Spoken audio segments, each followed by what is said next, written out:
अरे सर, आप यहाँ कैरम खेल रहे हो, वहाँ बच्चे ऑब्लिक कोलिजन का इंतजार कर रहे हैं। तो ऑब्लिक कोलिजन की तो प्रैक्टिस कर रहा हूँ। Hello everyone, welcome back to the Alpha batch. तो बच्चों, क्लास 11th के आज हम एक ऐसे टॉपिक का जिक्र करने वाले हैं जो क्लास 11th के बच्चों को बहुत परेशान करता है। और जब सवाल आते हैं जेई के या किसी भी कॉम्पिटिटिव एग्जाम्स के, तो उनको बड़ी समस्या आती है इस टॉपिक के अंदर।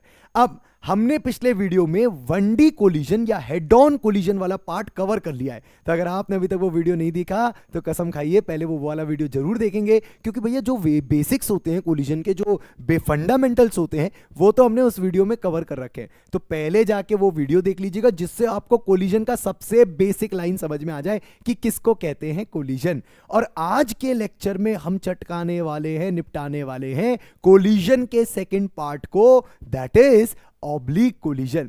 तो बच्चों, जैसा मैंने बताया था कि कोलिजन क्या होता है, कोलिजन कब होता है, कब हम कहते हैं कि एक चीज दूसरी चीज से कोलाइड कर गई, जब वो चीजें भिड़ जाती हैं। और जब वो चीजें एक दूसरे से भिड़ती है तो वह एक दूसरे पे हमेशा एक फोर्स एक्सर्ट करती हैं, और ये फोर्स बड़ी सुंदरता से न्यूटन का थर्ड लॉ का पालन करती है और हमेशा एक्शन रिएक्शन पेयर बनाती है।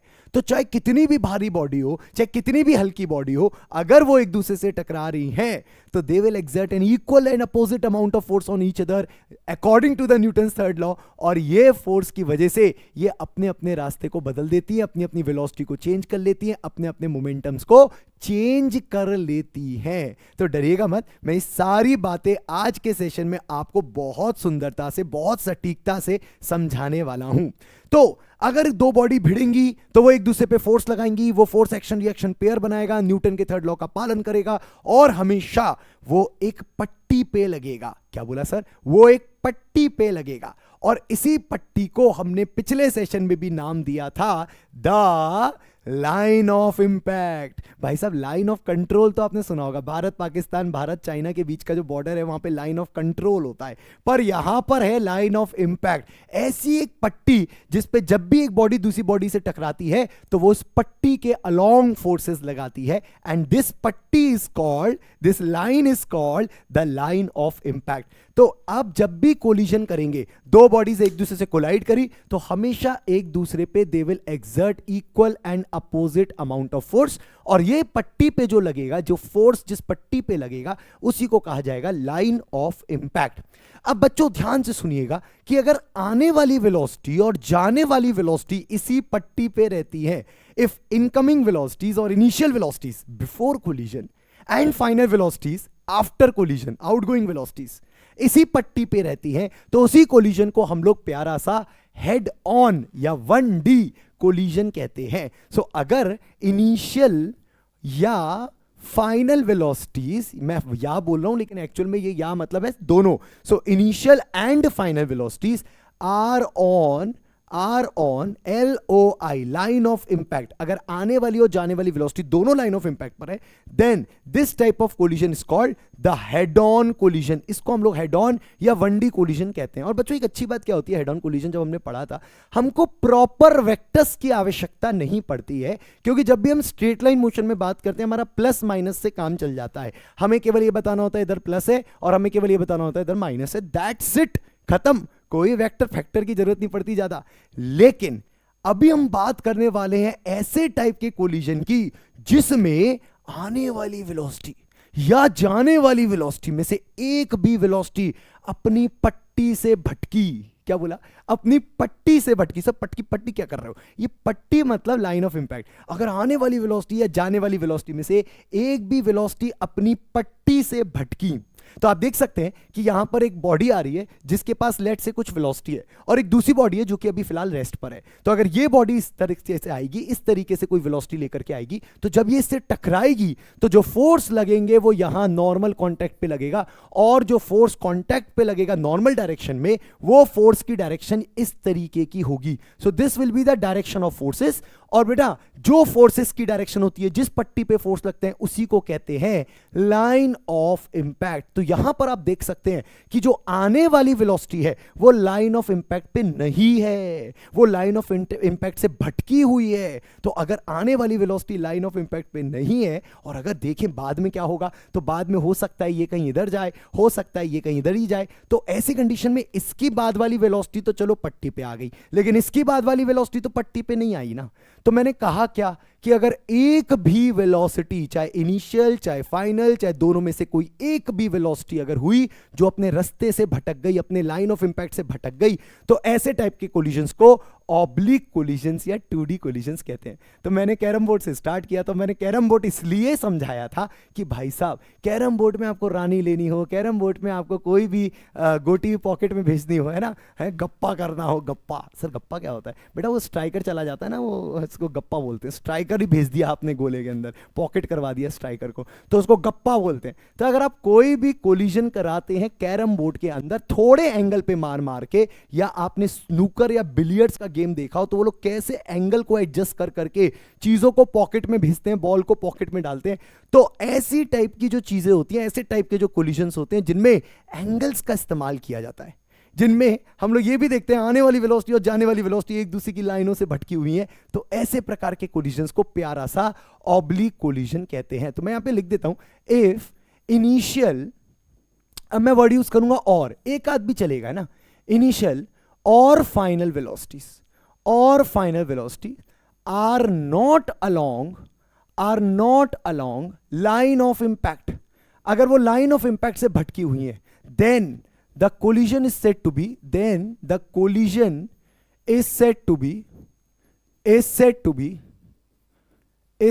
be oblique collision। इसको हम लोग प्यारा सा oblique collision या 2D collision कहते हैं।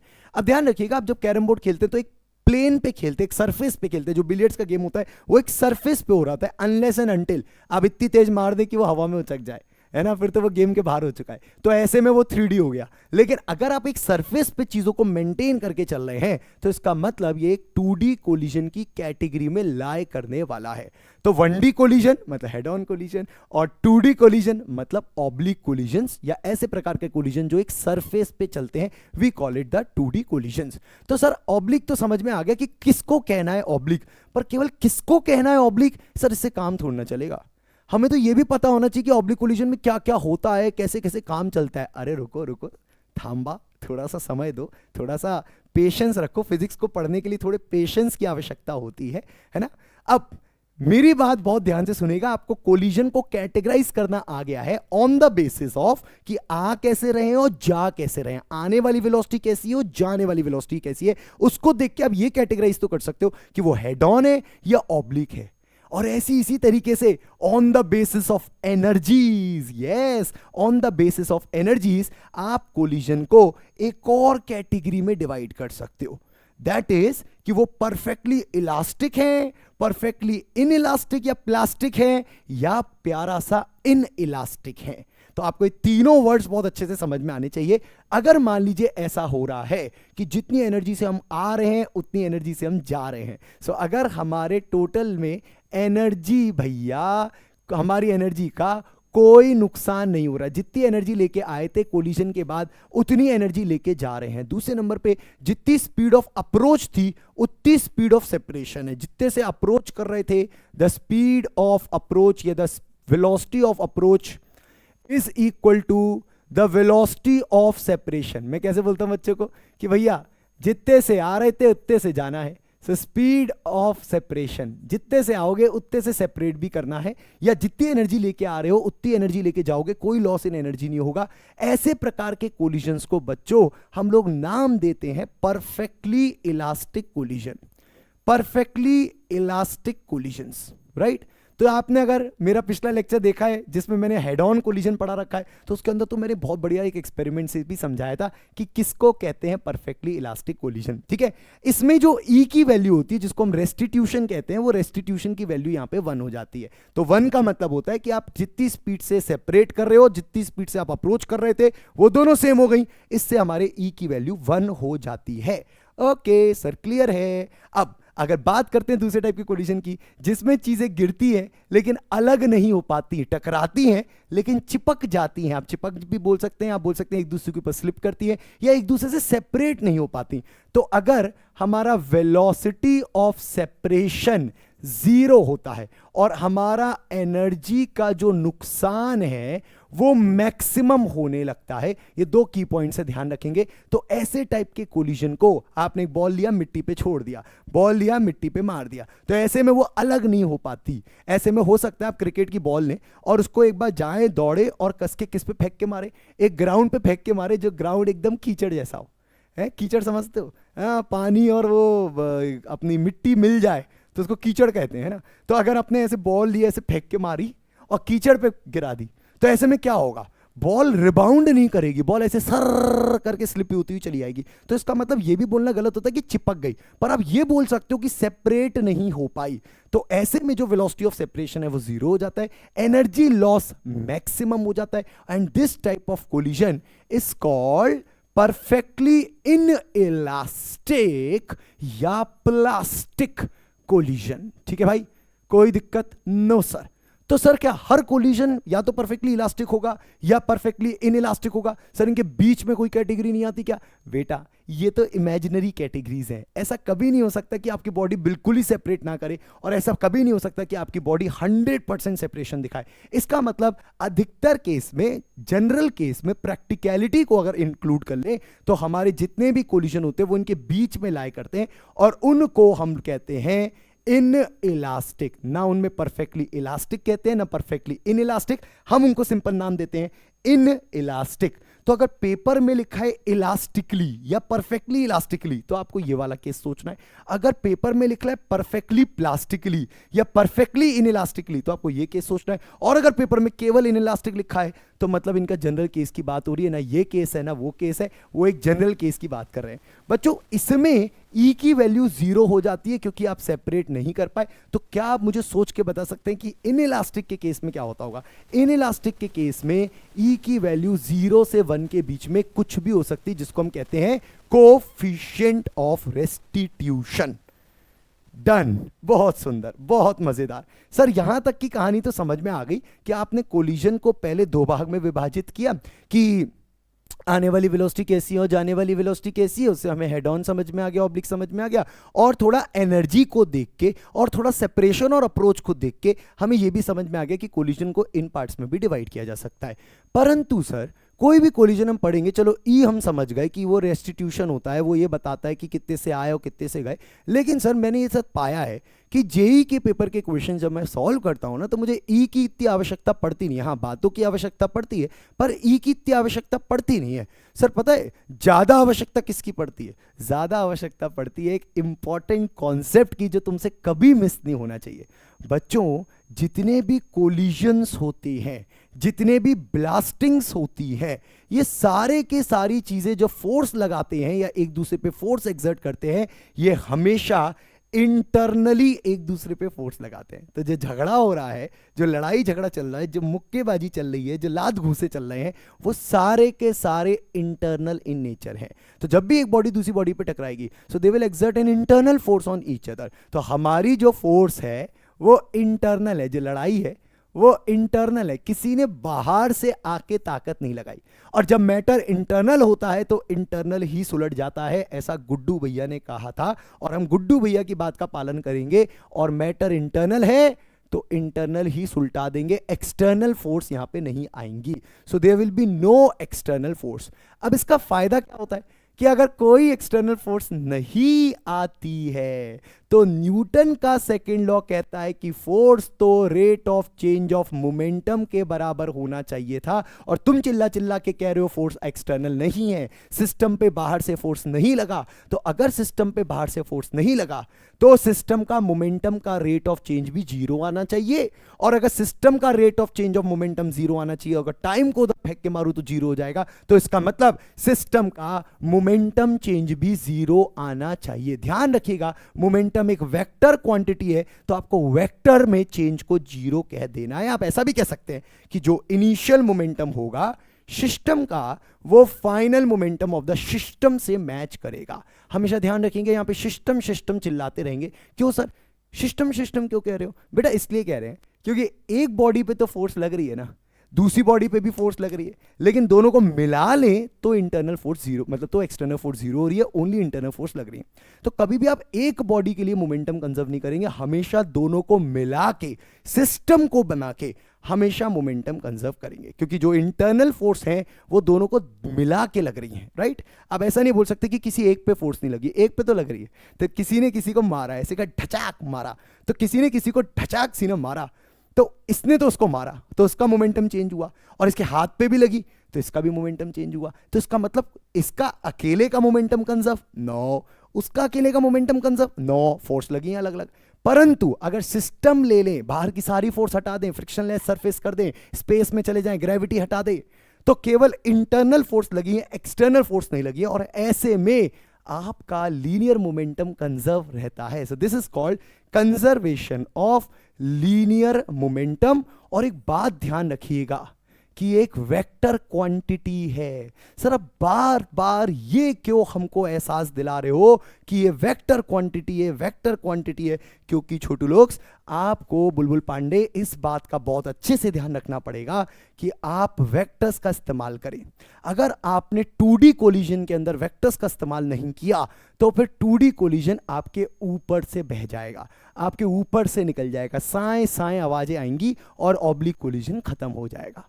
इसलिए मैं बार बार चिल्ला चिल्ला के कह रहा हूं कि मोमेंटम एक वेक्टर क्वांटिटी है, और जब भी कंजर्वेशन लगाएं 2D के अंदर तो वेक्टर्स का बहुत ध्यान रखें।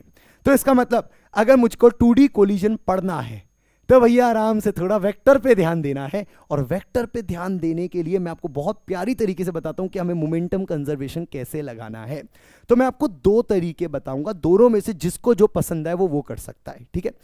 लेट्स से एक बॉल थी, ये आ रही थी u1 वेक्टर वेलोसिटी से, एक बॉल थी जो कितनी से आ रही थी, u1 वेक्टर वेलोसिटी से, और एक दूसरी बॉल थी जो आ रही थी u2 वेक्टर वेलोसिटी से, ठीक है। तो दोनों के पास अपनी अपनी इनिशियल वेलोसिटी है, एक बॉल ये है और एक बॉल ये है, ये दोनों बॉल एक दूसरे की तरफ आ रही है, और ध्यान से देखिएगा, हाँ ये दोनों जब टकराएंगी तो ये ऊपर नीचे टकराएंगी, इसका मतलब इनके बीच में जो कोलिजन हो रहा है वो एक ऑब्लिक कोलिजन होने वाला है। अब जैसे ये टकराई, यहां पर ये टकराई, यहां पर ये टकराई, so this is before collision, this is during collision, ये ड्यूरिंग कोलिजन चल रहा है। तो ड्यूरिंग कोलिजन आपने देखा तो क्या हुआ कि ये इस पे इधर फोर्स चांटा मारा, ये इस पे इधर फोर्स चांटा मारा, तो इन्होंने एक दूसरे पे, यहां पर इसने इस पे फोर्स लगाया, यहां पर इसने इस पे फोर्स लगाया, तो ये बन गई हमारी LOI, लाइन ऑफ इंपैक्ट। तो line of impact, line of impact हमको दिखनी स्टार्ट हो गई, बिल्कुल सही बात है। तो अगर आप देखें तो आने वाली वेलोसिटीज लाइन ऑफ इंपैक्ट पे नहीं है, इसका मतलब इससे बिल्कुल क्लियर हो जाता है ये हेड ऑन है, ये एंगल पे भागने वाले कोलिजन्स हैं, ये 2D कोलिजन्स हैं। तो यहां पर अगर ये बिल्कुल सीधे आ जाते, एक ही पट्टी पे आते, तो उसी पट्टी पे लाइन ऑफ इंपैक्ट बन जाती, उसी पे फोर्स आ जाती, उसी पे चले भी जाते, वो हेड ऑन हो जाता। पर ये आए थोड़े ऊपर नीचे, उसकी वजह से जो लाइन ऑफ इंपैक्ट है वो टेढ़ी हो गई, और लाइन ऑफ इंपैक्ट टेढ़ी होने की वजह से आप कह सकते हैं कि आने वाली और जाने वाली वेलोसिटीज भी अपने अपने रास्ते से भटक जाएंगी। अब ये टकराए और ये टकरा के कहीं यहां चले गए, इनकी वेलोसिटी हो गई v1, इनकी वेलोसिटी हो गई v1 वेक्टर में, और ये भी टकरा के कहीं यहां चले गए और इनकी वेलोसिटी हो गई v2।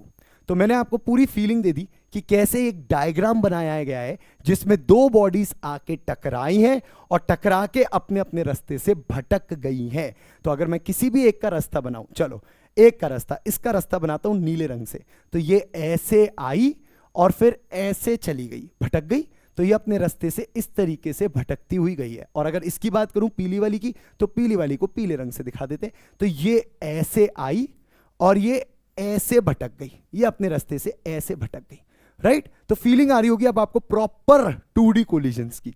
अब सर हमें सारी वेलोसिटी तो आपने दिखा दी, और चलो मैं सबके मासेस भी लिख देता हूं, ये मास m1 है, ये मास m2 है, मैंने दोनों के मास भी लिख दिए। तो सर ये बात बताओ कि हम इसमें कैसे मोमेंटम कंजर्वेशन करेंगे? कुछ नहीं करना है, केवल वेक्टर्स का ध्यान रखना है। तो तरीका नंबर 1 कहता है कि तुम कुछ मत करो, तुम बस इसको प्रॉपर आई कैप जे कैप में लिख दो, इसको प्रॉपर आई कैप जे कैप में लिख लो, इसको प्रॉपर आई कैप जे कैप में लिख लो, इसको प्रॉपर आई कैप जे कैप में लिख लो, और प्रॉपर मोमेंटम कंजर्वेशन आई और जे मिला के कर दो। तो ऐसे में अगर तुम इस वेक्टर्स को प्रॉपर प्रॉपर आई एंड जे का यूज करते हो, वेक्टर्स का इस्तेमाल करते हो प्रॉपर। जैसे ये वेलोसिटी थोड़ी टेढ़ी है तो आपने इसका cos theta i cap sine theta j cap कर लिया, और ये वेलोसिटी सीधी सीधी है तो इसको सीधा लिख दिया माइनस आई कैप। ये वेलोसिटी भी सीधी है, इसको लिख दिया प्लस आई कैप। ये वेलोसिटी टेढ़ी है तो इसका समथिंग माइनस आई कैप और समथिंग माइनस जे कैप। ऐसे आपने अपने दिमाग लगा लिया, जो मैं लगवाना सिखाऊंगा, ऐसा टेंशन मत लो। पर अगर ऐसे आपने दिमाग लगा लिया, प्रॉपर आई कैप जे कैप का यूज कर लिया, तो आप मोमेंटम को प्रॉपर वेक्टर्स में कंजर्व करेंगे। m1 u1 plus m2 u2 equals to m1 v1 plus m2 v2। ये प्रॉपर वेक्टर्स की इक्वेशन है। जो i है वो i से इक्वेट होगा, जो j है वो j से इक्वेट होगा। ये हमारा पहला तरीका, और बेस तरीका तो यही रहेगा। अब कुछ बच्चे कहते हैं कि सर मेरे को आई कैप जे कैप में दिक्कत आती है, क्या आप इस क्वेश्चन को दो पार्ट में डिवाइड कर सकते हैं? तो हम वो भी कर सकते हैं बच्चों। हम क्या कर सकते हैं? हम एक्स एक्सिस अलग बना सकते हैं, वाई एक्सिस अलग बना सकते हैं। Then we can conserve the momentum, then we can conserve the momentum in x and y differently, x and y differently. ये हमारा दूसरा तरीका होता है। कुछ लोगों को ये पसंद आता है। वो क्या करते हैं? वो कहते हैं यार सुनो सुनो, एक काम करते हैं, ये मोमेंटम एक्स में, यस सर, ये भी मोमेंटम एक्स में, यस सर। अब ये मोमेंटम का कॉस थीटा एक्स में आएगा, हाँ सर, और इस मोमेंटम का भी कॉस थीटा या साइन थीटा एक्स में आएगा, यस सर। तो सर एक्स पूरा अलग कर दो, उसमें मोमेंटम अलग कंजर्व कर दो। अब इसका वाई वाला बचाए, इसका भी वाई वाला बचाए, तो इनका वाई वाला मोमेंटम अलग कंजर्व कर दो। तो इस तरीके से कुछ बच्चे एक्स और वाई को तोड़ लेते हैं और तोड़ के अलग अलग कंजर्व कर लेते हैं, एक्स अलग वाई अलग। बेसिकली कॉन्सेप्ट वही है, जैसे प्रोजेक्टाइल मोशन में हम लोग एक्स अलग वाई अलग करके दो मोशन पढ़ लेते थे, हम उसको आई कैप जे कैप में भी पढ़ सकते हैं। तो बच्चों कोशिश करेंगे कि हम आई कैप जे कैप में स्टिक कर पाएं, वेक्टर्स को ही यूज करें, जिससे हमें एक प्रॉपर थ्योरी मिले, एक प्रॉपर कॉन्सेप्चुअल मेकिंग मिल जाए। जिसको आई अलग करना है, जे अलग करना है, वो ये भी कर सकता है। क्लियर एकदम? तो ऑब्लिक कोलिजन को पढ़ने का ढंग मैंने समझाया। अब एक बात मैं आपके दिमाग में ऐड कर देता हूं, और इस बात को सुनने के लिए पहले आपको मेरी तरफ बहुत अच्छे से घूर के देखना पड़ेगा। सर क्या इसके अंदर ई की इक्वेशन को भी प्यारी तरीके से लिखा जा सकता है? सर क्या इसके अंदर ई की इक्वेशन को बिल्कुल वैसी लिखा जा सकता है जैसे हम हेड ऑन में लिखते थे? पहले बताओ हेड ऑन में कैसे लिखते थे? सर हेड ऑन में ऐसे लिखते थे, velocity of separation upon velocity of approach, और फिर एक माइनस लगा देते थे जैसा आपने बताया था। तो सर ये हमारा हेड ऑन कोलिजन में ई को लिखने का शानदार तरीका था सर, शानदार, मजेदार। और सर मैंने तो आपका पिछला वीडियो पूरा देखा है और मुझको इस ई की इक्वेशन में सर कोई दिक्कत नहीं आती, सर कोई दिक्कत नहीं आती। तो सर यहां पे क्या ऐसे ई की इक्वेशन को बना सकते हैं? जवाब है नहीं। सर क्यों नहीं? क्योंकि बेटा ध्यान रखिएगा, जो ई बनता है, ध्यान से, वो है वेरी इंपॉर्टेंट पॉइंट, जो ई बनता है वो velocity of separation upon velocity of approach से बनता है। मेरी बात समझना, velocity of separation upon velocity of approach से बनता है। अब सुनिएगा, हेड ऑन में क्या हुआ करता था? हेड ऑन में आप ना बिल्कुल सामने से आते थे और सामने से ही चले जाते थे। तो आप क्या करते थे, जो रिलेटिव मोशन है वो बहुत आसान दिखता था, क्योंकि इसमें क्या होता था, डायरेक्टली ऐड या डायरेक्टली सब्ट्रैक्ट हो जाते थे।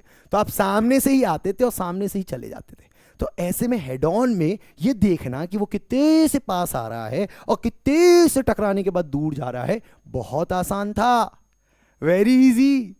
पर ऑब्लिक में ये सोचना थोड़ा टफ हो जाएगा, क्योंकि ऑब्लिक कोलिजन्स में आप टेढ़े मेढ़े आओगे। अब सुनना, ये आपकी बॉडी एक रेस्ट पे रख दी मैंने, और ये आपकी एक बॉडी है जो इधर से आ रही है। मेरी बात को बहुत ध्यान से सुनना। अब ये बॉडी इधर से आ रही है और ये बॉडी रेस्ट पर है। अब बहुत बच्चे बोलेंगे अरे हो तो रहा है, अप्रोच हो तो रहा है, U1 से अप्रोच ही तो हो रहा है। नहीं हो रहा U1 से अप्रोच। अप्रोच या सेपरेशन देखने के लिए आपको यहां पर आके एक प्यारी सी लाइन ऑफ इंपैक्ट बनानी पड़ेगी, और आपको यह देखना पड़ेगा आप कितनी वेलोसिटी से उस लाइन ऑफ इंपैक्ट पे आ रहे थे। तो जितना कोलिजन देखा जाएगा या ई का इक्वेशन देखा जाएगा, वो हमेशा लाइन ऑफ इंपैक्ट के अलोंग देखा जाएगा। तो आपको अपनी आंखें यहां रखनी पड़ेंगी और अपनी आंखों से देखना पड़ेगा कि अच्छा ये इतनी वेलोसिटी से अप्रोच कर रहा है। भाई इसके लिए जो भिड़ंत हुई है, इसके लिए भिड़ंत इधर से नहीं हुई है, इसके लिए भिड़ंत इधर से हुई है। इसको जो फोर्स मिली है, इसको जो इंपैक्ट पड़ा है, चांटा पड़ा है, वो इसको इस लाइन पे पड़ा है। तो इसको जो अप्रोच फील होगा वो U1 का अप्रोच फील नहीं होगा, इसको U1 के उस कंपोनेंट से अप्रोच फील होगा जो कंपोनेंट चांटा मारेगा, है ना भाई, समझे नहीं? तो आप इमेजिन करिए, अभी इस बात को जितना अच्छे से इमेजिन करेंगे उतना आपको समझ में आएगा। आप चला रहे हैं गाड़ी 30 से और उधर से एक गाड़ी आ रही 40 से, तो अगर आप दोनों भिड़े तो आप क्या बोलोगे कि हम 70 से भिड़े? नहीं भिड़े ना 70 से। क्यों नहीं भिड़े 70 से? क्योंकि 30 आपकी अलग डायरेक्शन में थी, 40 उसकी अलग डायरेक्शन में थी। वो 30 और 40 ऐसी होती तो आप 70 बोल देते। हाँ यस सर, तो 70 ऐसे बोल देते अगर वो एक दूसरे की पट्टी पे आ रहे होते, लेकिन आप तो परपेंडिकुलर आ रहे हैं, तो आप कैसे बोल सकते हैं मैं 30 से जा रहा हूं, वो 40 से आ रहा है, तो 70 है अप्रोच? नहीं, आपको देखना पड़ेगा कि आपके 30 का क्या कंपोनेंट उसकी तरफ है और उसको देखना पड़ेगा उसका 40 का क्या कंपोनेंट आपकी तरफ है, तब जाके अप्रोच बनेगा, तब जाके अप्रोच की कॉन्सेप्ट बनेगी। क्लियर हुई मेरी बात? तो ऑब्लिक में ई की इक्वेशन लिखना खुद में ही एक कमाल की बात होती है, खुद में ही एक अच्छी बात होती है, मतलब ऐसी बात होती है जो कंसेप्ट लगवाती है। इसलिए आप ये पाएंगे कि जब भी जेई मेंस का क्वेश्चन होता है उसमें वो लोग ई की इक्वेशन बच्चों से लिखवाते नहीं है। हाँ, कुछ डायरेक्ट कॉन्सेप्ट है जो मैं आपको बताऊंगा इस क्लास के अंदर, लेकिन ई की इक्वेशन को अवॉइड किया जाता है क्योंकि इस कंडीशन में ई की इक्वेशन को लिखना बहुत मुश्किल हो जाता है, इस डायरेक्शन में सोचना मुश्किल हो जाता है। क्लियर है? तो देखो ई की equation we will little avoid for mains, and for mains we will stick to conservation of linear momentum. हम कंजर्वेशन प्रिंसिपल पे थोड़ा ज्यादा दिमाग लगाएंगे और जो बेसिक थ्योरी मैंने आपको बताई है कि कोलिजन के टाइप्स कैसे होते हैं, किन में एनर्जी आपकी कांस्टेंट रहती है, कंजर्व रहती है, किन में आपको लॉस देखने को मिलते हैं, ये बेसिक कॉन्सेप्ट आपको दिमाग में रखने हैं। तो बेटा ऑब्लिक कोलिजन जो जो मैंने बोला ना, ये सारी बातें अपने तुम्हारे मस्तिष्क में रजिस्टर हो जानी चाहिए, है रजिस्टर पे तो रजिस्टर करनी है, आपके दिमाग में सारी बातें बैठ जानी चाहिए कि सर ने इतनी सारी बातें बोल दी हैं वीडियो की स्टार्टिंग में कि वो सारी बातों को अब ध्यान रखने का समय आ गया है, क्योंकि अब मैं यहां से सवालों में डाइव करने वाला हूं। और जैसे मैं सवालों में डाइव करता हूं ना, मैं सबसे पहले बच्चों से यही कहता हूं कि भैया जो जो बात मैंने बोली है उनको एक बार रिवाइज कर लो, ठीक है? पक्का? अगर वीडियो पॉज करना है तो पॉज कर लो, मुझे कोई दिक्कत नहीं है, पर हाँ रिवीजन कर लो क्योंकि आगे की कहानी में सब लगाने का मौका मिलेगा। सो 2021 के पेपर में हमको एक क्वेश्चन देखने को मिला था रिलेटेड टू ऑब्लिक कोलिशन। आओ क्वेश्चन पढ़ेंगे, वीडियो को पॉज करेंगे, अपने एंड से 3 बार पढ़ेंगे और फिर इस वीडियो को कंटिन्यू करेंगे। A ball with a speed of 9 metre पर सेकेंड, एक बॉल जो 9 मीटर पर सेकेंड की स्पीड से चल रही है, collides with another identical ball at rest, तो वो टकराई किसी दूसरी आइडेंटिकल बॉल से जो कि अभी रेस्ट पे थी। तो ये आई 9 मीटर पर सेकेंड की स्पीड से और ये दूसरी आइडेंटिकल बॉल से टकराई, तो ये भी एम मास की है बच्चों और ये भी एम मास की है, जैसे बिलियर्ड्स की बॉल सारी सेम मास की होती है, तो ये भी एम मास की और ये भी एम मास की, 9 मीटर पर सेकेंड की स्पीड से आई और ये इससे टकराई इलास्टिकली। यहां पे बहुत अच्छा वर्ड लिखा हुआ है कि ईच अदर, हाँ collides with another ball identical, अच्छा लिखा नहीं है, इलास्टिकली नहीं लिखा, ठीक है? So a ball with speed 9 metre पर second collides with another identical ball at rest, केवल रेस्ट लिखा है। अब पढ़ना ध्यान से, after the collision the direction of each ball makes an angle of 30 degree with the original direction. अब ये कहना क्या चाहता है? ये कहना चाहता है कि जब टकरा गए तो टकराने के बाद ये इसकी ओरिजिनल डायरेक्शन है, दिस इज ओडी, ये इसकी ओरिजिनल डायरेक्शन है और ये ओरिजिनल डायरेक्शन से 30 डिग्री के एंगल पे भटक गए, ये 30 डिग्री के एंगल पे भटक गए। क्या आपको मेरा डायग्राम समझ में आ रहा है? हाँ सर थोड़ा थोड़ा तो आ रहा है, तो ध्यान से देखना, ये इसके आने वाली वेलोसिटी थी, यस, और टकराने के बाद ये इसके जाने वाली और ये भी इसके जाने वाली है, जो कितने कितने एंगल पर है, 30 degree with the original direction. तो ओरिजिनल डायरेक्शन से ये भी 30 डिग्री पे भटक गई और ये भी 30 डिग्री पे भटक गई, ऐसा क्वेश्चन में लिखा गया है। आपको बताना है the ratio of velocities of the ball after collision is x/y। तो इनकी जो फाइनल वेलोसिटीज हैं इसको नाम दे देते हैं v1 और इसको नाम दे देते हैं v2। आपको फाइनल वेलोसिटीज के रेशियो बताने हैं v1:v2, अगर वो x/y है तो आपको x की वैल्यू बतानी है, ठीक है भाई? चलो स्टार्ट करें। तो अपन को x/y इसका आंसर बताना है, तो यहां पे तो y की कुछ वैल्यू होनी चाहिए, पर ठीक है हम x/y निकालने की कोशिश करेंगे। अब बच्चों ध्यान से, आराम से, प्यार से, हमको यहां पर क्या ध्यान रखना है कि हुआ कैसे, कोलिजन कैसे हुआ। और अगर आप में से कुछ बच्चों को दिक्कत आ रही है तो चलो मैं आपको एक छोटा सा सेटअप दिखाता हूं, जिससे आपको एक फीलिंग तो आ जाए कम से कम कि कोलिजन हो रहा है तो कैसे हो रहा है। तो ध्यान से, यहां पर हमारे पास दो बॉल है, एक बॉल यहां पे रेस्ट पे है, एक बॉल यहां पे आ रही है। जैसा क्वेश्चन दे रहा है हम उसी डेटा को यहां पे यूज करने की कोशिश कर रहे हैं, ठीक है। चलो, सो इन 3, 2, 1 जैसे ही मैं इसको स्टार्ट करूंगा ये बॉल इसकी तरफ जाने लगेगी और टकरा के दोनों एक दूसरे से भागने लगेंगे। तो ऐसा टाइप का कुछ केस चल रहा है। ये आई, ये ऑब्लिक कोलिजन कराई, टकराई, और टकराने के बाद ये एक दूसरे के रास्ते से भटक गए। तो ये जो ओरिजिनल डायरेक्शन है, अगर मैं यहां पे इस वीडियो को पॉज करूं तो ये जो ओरिजिनल डायरेक्शन थी, आपने ओरिजिनल डायरेक्शन देखी थी, this was the original direction. ये आपकी ओरिजिनल डायरेक्शन थी। इस ओरिजिनल डायरेक्शन से ये 30 डिग्री ऊपर चली गई और ओरिजिनल डायरेक्शन से ये 30 डिग्री नीचे चली गई। तो हमें क्वेश्चन समझ में आया, यहां से ये बॉल आई थी और ओरिजिनल डायरेक्शन से 30 डिग्री पे फाइनली डाइवर्ट हो गई। क्लियर? तो समझ में आया क्वेश्चन कैसा चल रहा है? Yes sir. चलो भाई वापस चलते हैं और अब जल्दी से एक काम करते हैं, इसका आंसर निकालते हैं। लेकिन निकालेंगे कैसे? ई के बारे में तो कुछ लिखा नहीं है, तो कोई बात नहीं, मोमेंटम कंजर्वेशन तो करना आता है ना हमको, हम वही काम करेंगे। तो हम लोग क्या करेंगे, इसका पूरा एक इक्वेशन लिखेंगे एक्स और वाई मिला के। So let's conserve linear momentum in x and y direction. और मेरी बातों को ध्यान से सुनते चलेंगे। तो आने वाला मोमेंटम केवल एक्स में है, कितना? मास इंटू 9 मीटर पर सेकेंड। तो मास इंटू 9 आई कैप, ये सारा का सारा मोमेंटम केवल एक्स में है, राइट। अब जाते समय मोमेंटम एक्स में भी है थोड़ा, वाई में भी है थोड़ा, राइट। तो एक्स में कितना होगा? तो v1 cos 30। तो हमारा जाते समय मोमेंटम m v1 cos 30, ये तो हमारा आई कैप में आ गया। अभी मैं लिखना सिखा रहा हूं, बाद में मैं आपको डायरेक्ट तरीके भी सिखाऊंगा। तो m v1 cos 30 ये हमारा आई कैप में आ गया, और इसका m v2 cos 30 आई कैप में आ गया। तो इसी में ऐड कर देते हैं m v2 cos 30 आई कैप। तो ये दोनों के आई कैप हो गए, राइट। क्या अब जे कैप में भी कुछ आंसर होगा? Yes sir. तो v1 का cos 30 अगर आई कैप में है तो v1 का sin 30 जे कैप में होगा। तो m v1 sin 30, और बेटा कैसा जे कैप? कैसा जे कैप सर? पॉजिटिव जे कैप। तो पॉजिटिव का जे कैप। और इसकी बात करें तो m v2 sin 30 माइनस का जे कैप। तो m v2 sin 30 माइनस का जे कैप। तो अभी तो मैं आपको सिखा रहा हूं, इसलिए मैं कोई टिप्स एंड ट्रिक्स नहीं बता रहा हूं, अभी तो मैं आपको पूरी इक्वेशन लिखना सिखा रहा हूं।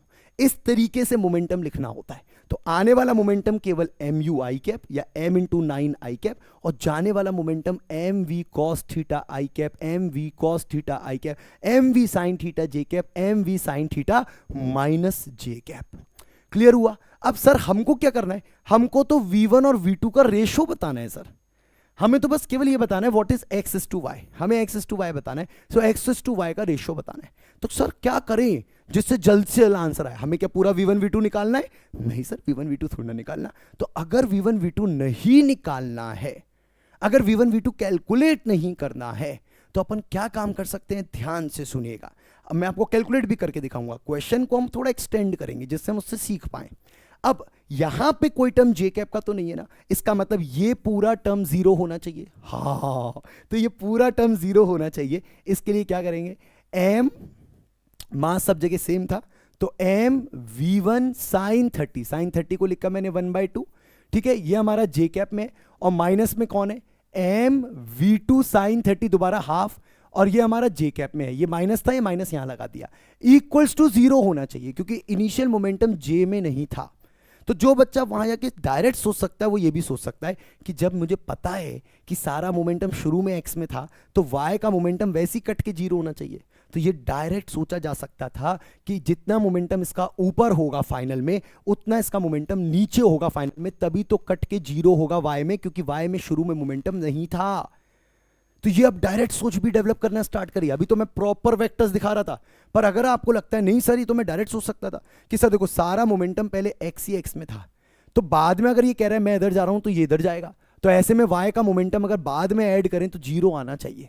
तो आप सीधा सीधा वाई के मोमेंटम को जीरो कर सकते थे अगर किसी की डायरेक्ट सोच ये बन जाती, ठीक है। पर हमें तो आंसर निकालना है। आइए आंसर देखते हैं। तो यहां से दिख रहा होगा मास सेम है, हाफ सेम है, जीरो चला गया, तो सीधा सीधा बोल सकते हैं V1 V2 के सीधा सीधा बराबर आ गया। तो अगर हमें रेशो निकालना था V1 बाई V2 का, so V1 by V2 is equal to 1। Ratio तो बेटा 1 आ गया। अब मान लीजिए कोई बच्चा कहता है नहीं तो V1 V2 निकाल दो, पूरा पूरा कितनी कैलकुलेशन करके दिखाओ कि V1 V2 है आएगा कितना कितना। तो उसके लिए अब आप x पे दिमाग लगा सकते हैं, इसलिए मैंने वेक्टर इक्वेशन लिखी कि मान लीजिए वहां पेपर में V1 V2 ही कैलकुलेट करने होते, तो अब आप x की मदद से कैलकुलेट कर सकते हैं how much will be V1 and V2। तो चलो x के मोमेंटम को देखते हैं कितना आया, तो m इंटू 9, m इंटू ये कौन सी डायरेक्शन हो गई, ये y डायरेक्शन हो गई। अब आइए x डायरेक्शन में देखते हैं, अब आई कैप की बात करते हैं। So m into 9 is equal to, देखते हैं यहां कितना कितना है, यहां दोनों आई कैप में तो प्लस ही प्लस रहेगा। सो m V1 cos 30 m V2 cos 30, दोनों में V1 V2 बराबर हो चुके हैं, तो आप इसको डबल करके लिख सकते हैं 2m V2 या 2m V1, दोनों सेम है, cos 30 दैट विल बी √3/2। तो आप देख सकते हो 2 ने 2 को मारा, m ने m को मारा, और V1 का आंसर आ रहा 9/√3, that can be written as 3√3 metre पर सेकेंड। ये लो बेटा आंसर आ गया 3√3 मीटर पर सेकेंड। कोई दिक्कत सर? तो मतलब ऑब्लिक कोलिजन में मोमेंटम कंजर्वेशन ध्यान रखना है, यस। ये क्वेश्चन लिखना इंपॉर्टेंट है, यस। अगर क्वेश्चन डायरेक्ट रेशो पूछता केवल जैसे कि पूछा गया था तो V1 V2 के साइन थीटा से काम चल जाता, पर अगर क्वेश्चन में V1 V2 की एग्जैक्ट वैल्यू निकालनी होती तो हमें x कंपोनेंट से भी काम चलाना सीखना पड़ेगा। डन? क्लियर है यहां तक की कहानी? Yes sir, okay. चलो तो कहानी थोड़ा और आगे बढ़ाते हैं और लेके चलते हैं आपको अगले सवाल पे। अगला सवाल 2020 का सवाल है और इसको पढ़ेंगे, वीडियो को पॉज करेंगे, पेन कॉपी उठाइए और कोशिश करिए कि आप इस क्वेश्चन को कैसे सॉल्व कर सकते हैं। ठीक है, क्वेश्चन में एक एक बात को अच्छे से पढ़ना है। A ball A of mass 0.1 kg has an initial velocity of 3 i cap metre पर सेकेंड। तो एक बॉल ए है जिसके पास कुछ इनिशियल वेलोसिटी है 3 i कैप, देखो वेक्टर में ही दे रखा है। इट कोलाइड्स इलास्टिकली, ठीक है, with another body B of the same mass which has initial velocity of 5 j cap. तो सेम मास का बी है और उसकी वेलोसिटी है 5 j कैप। तो एक आ रहा है आई कैप में, एक आ रहा है जे कैप में। After collision A moves with the velocity of, देखो ए की फाइनल वेलोसिटी दे दी है 4 i cap plus j cap. The energy of ball B after collision is written as x/10, the value of x is. तो आपको energy बता दी है ball B की, इसको x/10 लिख दिया है, आपको x निकालना है। ठीक है, अब क्वेश्चन समझ लिया, आओ पहले इस क्वेश्चन को फील करते हैं। तो मैंने क्या किया है, मैंने आपके लिए फीलिंग बना के रखी हुई है, यहां पर हर जगह फीलिंग लेके रखी हुई है। तो ये हमारी एक बॉडी है ए, ये बॉडी है बी, दोनों का मास है सेम, कोलिजन है परफेक्टली इलास्टिक, यहां पे लिखा है इलास्टिकली मतलब परफेक्टली इलास्टिक। एक की वेलोसिटी है 3 i कैप, एक की वेलोसिटी है 5 j कैप। देखते हैं टकराने के बाद क्या होगा। तो जैसे ही मैं इसको ऑन करूंगा दे विल कोलाइड, और कोलाइड करने के बाद देखो ये कहां चला गया, ये चला गया आपका 4 i cap plus j cap में। तो अगर मैं डायरेक्शंस देखूं तो क्या डायरेक्शंस मेरे पास शुरू में थी और बाद में थी। ठीक है, तो ये मेरे पास था पहले से 3 i कैप और इसके पास पहले से था 5 j कैप, ये शुरुआत थी, बिल्कुल सही। और हुआ क्या उसके बाद, दे कोलाइडेड परफेक्टली इलास्टिकली, यहीं कहीं कोलिजन हुआ परफेक्टली इलास्टिकली। उसके बाद ये भाई सब चले गए 4 i cap plus j cap में। तो ये चले गए 4 i cap plus j cap velocity लेके, इनकी वेलोसिटी का नाप नहीं पता अभी, इनकी वेलोसिटी का नाप नहीं पता, ये कितनी वेलोसिटी से गए। अगर ये निकल जाए तो इसकी काइनेटिक एनर्जी भी निकल जाएगी, ऑफ कोर्स इसकी किनेटिक एनर्जी भी निकल जाएगी। चलो आराम से प्यार से, मैंने आपको सिमुलेशन इसलिए दिखाया कि आपको फीलिंग आती रहे चैप्टर में, टॉपिक में। ठीक है, आ जाओ अब अपन अपना डायग्राम बना लेते हैं, और अपन को अपना डायग्राम की जरूरत भी नहीं है, अपन तो सीधा सीधा वेक्टर्स दिए यूज कर सकते हैं। आओ कंजर्वेशन ऑफ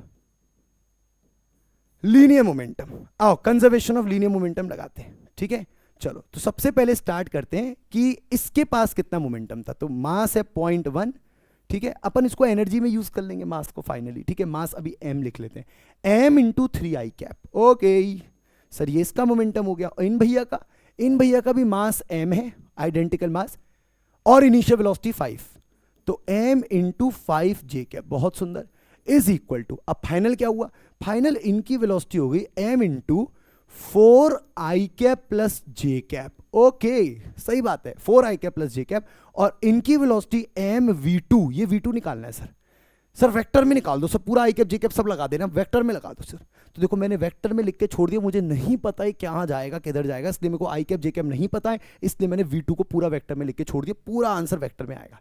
चलो क्योंकि मास सेम है m हट जाएगा, अब आप देख सकते हैं क्या आंसर आएगा। So 3i cap plus 5j cap is equal to 4i cap plus 4j cap plus v2 vector. सही आ रहा है, 4i कैप इधर खुद आया तो माइनस का i कैप, और 4j कैप इधर खुद आया तो प्लस का j कैप। तो इस तरीके से हमारा जो आंसर आ रहा है v2 का, वो आ रहा है माइनस का i कैप प्लस का j कैप।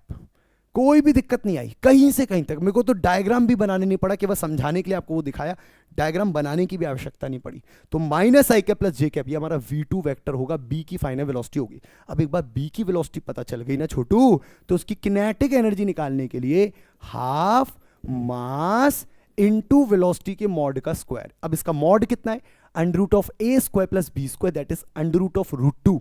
तो अंडर रूट ऑफ √2 नहीं, √2 का स्क्वायर। सही बात है एकदम। तो क्या आप आंसर देख सकते हैं कितना प्यारा कितना सुंदर आ रहा है। सो ये आ रहा है 1/10 और ये आ रहा है √2 का स्क्वायर 2 ने 2 को मारा, आंसर आ रहा है 1/10 जूल्स। इसी को वो लोग कह रहे हैं x/10, और अगर इसी को वो लोग x/10 कह रहे हैं तो मतलब x की वैल्यू 1 होनी चाहिए। आई थी क्या? यस सर आई थी।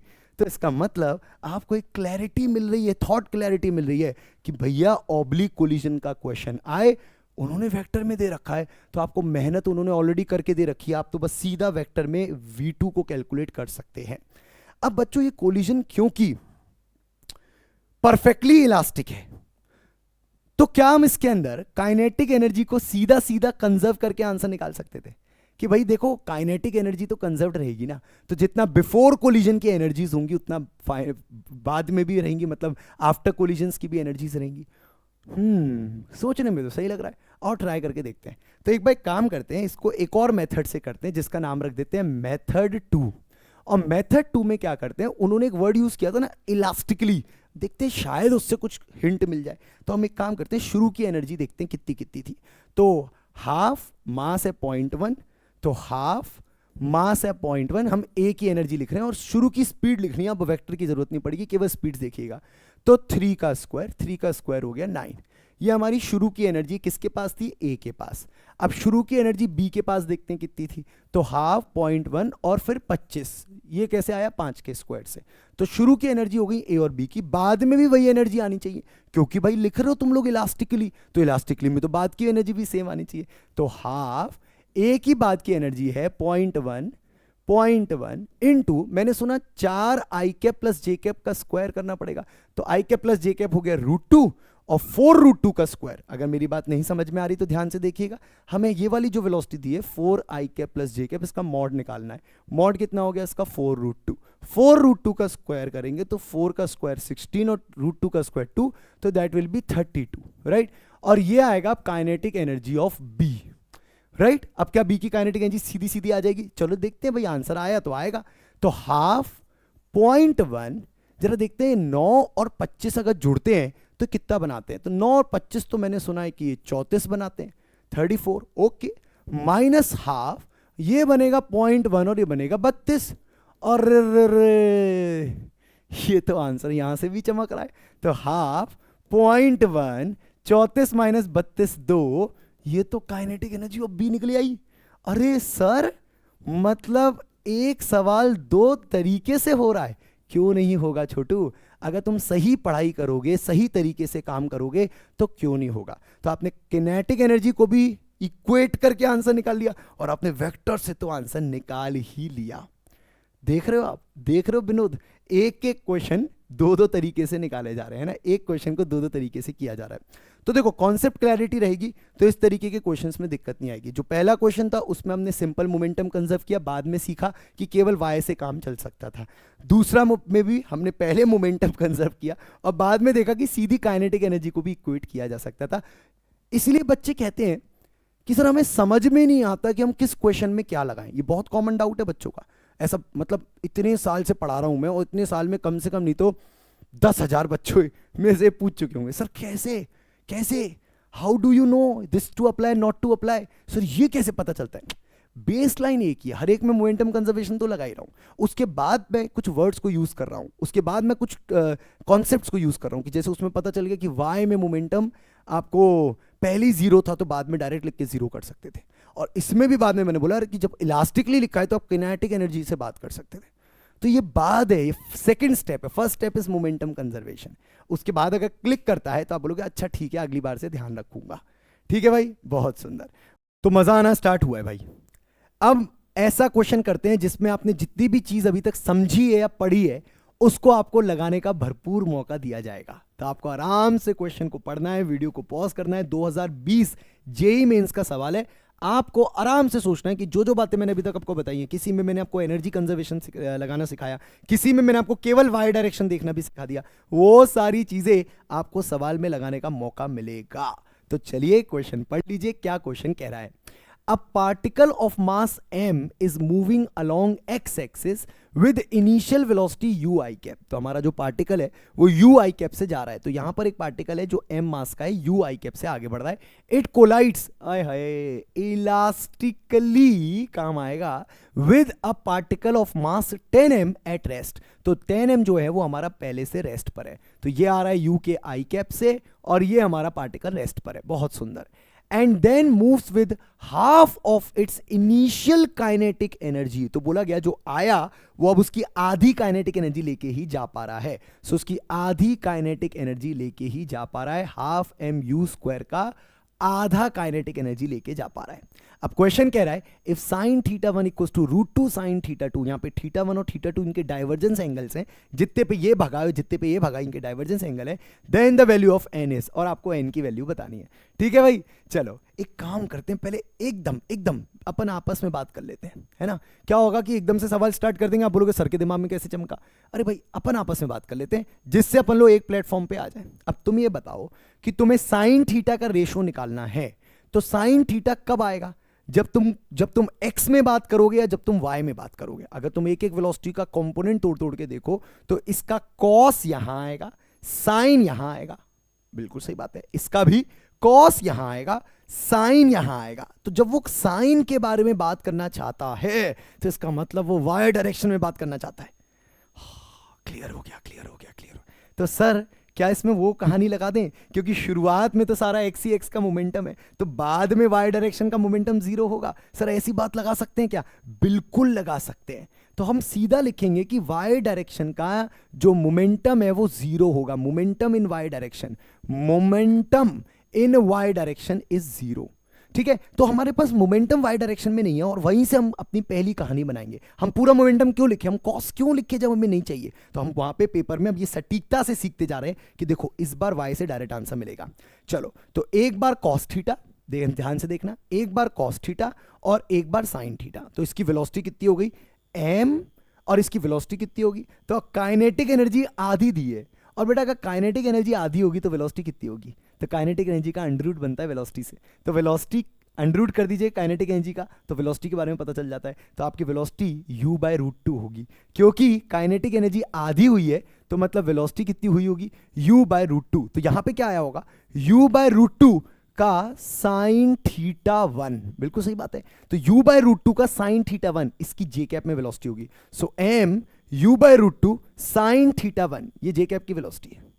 अरे सर आ रहा है सर। चलो अगर इसकी बात करें तो इसकी वेलोसिटी अभी हमें पता ही नहीं है, तो इसको लिख देते हैं v2, और v2 का कौन सा कंपोनेंट होगा जे कैप में? सर यहां पर v2 का साइन थीटा टू माइनस में, तो माइनस का m v2 sine theta two is equal to zero, यही होना चाहिए। तो हमने y डायरेक्शन पे दिमाग लगाया, हमने ये देखा इसका y कितना है और इसका y कितना है। इसका y निकालने के लिए हमने इसकी एनर्जी देखी, एनर्जी से हमें आइडिया लग गया कि वेलोसिटी कितनी होगी। तो वेलोसिटी, क्योंकि एनर्जी आधी हुई है तो वेलोसिटी 1/√2 ही होगी। तो वेलोसिटी अगर पहले u थी तो अब होगी u/√2, और u/√2 वेलोसिटी का हमने लिया साइन थीटा।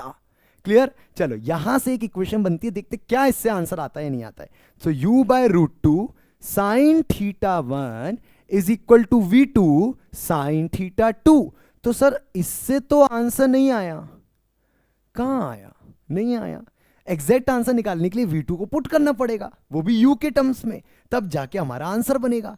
तो सर अभी तो आंसर नहीं आया क्योंकि यहाँ u है वहाँ v2 है, काटा पीटी नहीं कर सकते। तो चलो फिर से सोचो, जब उनने भी एनर्जी की थोड़ी हिंट दी है तो आप भी थोड़ा एनर्जी से सोचो। कोलिजन इलास्टिकली हो रहा है तो क्या इसकी किनेटिक एनर्जी कंजर्व रहेगी? Yes sir. तो शुरू की kinetic energy is equal to बाद की किनेटिक एनर्जी। हाँ सर बिल्कुल कह सकते हैं। अब सुनना, शुरू की किनेटिक एनर्जी कितनी थी? केवल एक के पास हाफ एम यू स्क्वायर, और बाद की किनेटिक एनर्जी सर दो के पास, एक पे तो आधी हो गई, तो हाफ का आधा करोगे तो 1/4 हो जाएगा, तो एक की किनेटिक एनर्जी तो आधी हो गई, और एक का मास है 10m, उसकी वेलोसिटी v2 का स्क्वायर वो निकाल लेते हैं। चलो तो कैसे निकलेगा? जब ये 1/4 इधर कूदेगा तो ये बना लेगा 1/4, ये बना लेगा 1/4 mu स्क्वायर। प्यार से देखते रहना, हाफ यहां पे आ जाएगा 10m, यहां आ जाएगा v2 स्क्वायर। और जरा देखते हैं 2 2 जा 4 होता है, m से m कैंसिल होता है, तो v2 का आंसर u/√20 आ रहा है। आ गया आ गया आ गया, तो u/√20। अब देखो तुम्हारा फायदा, तुमने y भी सोच लिया और तुमने एनर्जी भी सोच ली। देखा पिछले 2 सवाल कितने काम के थे, तो मैंने इसी ऑर्डर में अरेंज किए हैं सवाल कि मैं आपको ये समझा पाऊं कि पहला बेसलाइन है मोमेंटम कंजर्वेशन। फिर आप ये खुद सोचो कि केवल y से काम चल सकता है क्या, केवल एनर्जी के बारे में सोच सकते हैं क्या, ये बातें तुम्हारे दिमाग में खुद क्लिक करनी चाहिए, ठीक है। सो u/√2 sin θ1, अब देखो आंसर आएगा u/√2 sin θ1। और अभी अभी क्या पता चला है कि ये है देखो फिर से मैंने यहाँ पे देखो, यहाँ पे मास 10m था ना, अरे बाबा छोटी छोटी गलती ना करो रे, mv2 sin θ2 सही है। तो यहाँ पे 10m आएगा तो यहाँ 10 रह जाएगा, हाँ जी ठीक है। तो 10 v2 कितना हो गया? u/√20 sin θ2, बिल्कुल सही। तो v2 की जगह u/√20। हमें ये निकालना है कि sin θ2 के सामने √n आएगा, वो देखते हैं कितना आएगा। तो u ने u को मारा, √2 ने √20 को मारा √10, तो बेटा sin θ1 ऊपर है 10, नीचे √10, तो ऊपर बचेगा √10 sin θ2। ये तेरा फाइनल आंसर होगा। और तुझे रूट में आंसर बताना था तो n की वैल्यू 10 होनी चाहिए। मजा आया? अरे सर अब लग रहा है ऑब्लिक कोलिजन के सवाल हमसे बन रहे हैं सर। तो पहली बेसलाइन मोमेंटम कंजर्वेशन, इलास्टिकली सुनते ही एनर्जी पे भी दिमाग रखना। और अगर तुम्हें लगता है कि तुम्हारा y से काम चल सकता है तो ऐसे प्रकार के क्वेश्चन में y वाली डायरेक्शन में जीरो मोमेंटम करके आंसर बहुत जल्दी भी आ जाता है। सर ठीक है सर, मुंडी तो हिला दो, अरे मुंडी तो हिला दो बुलबुल पांडे, मुंडी हिला दो ऐसे ऐसे करके। हाँ सर क्लियर है सर, ठीक है, यहाँ तक तो समझ में आ गया। चलो अगर तुम्हें यहाँ तक की बात क्लियर हो चुकी है तो तुम्हें एक बहुत शानदार कॉन्सेप्ट समझाता हूँ, बहुत शानदार, मजा आ जाएगा तुमको एक कॉन्सेप्ट को सुनते ही, ठीक है। चलो ये कॉन्सेप्ट को पहले मैं दिखाऊंगा और फिर मैं समझाऊंगा।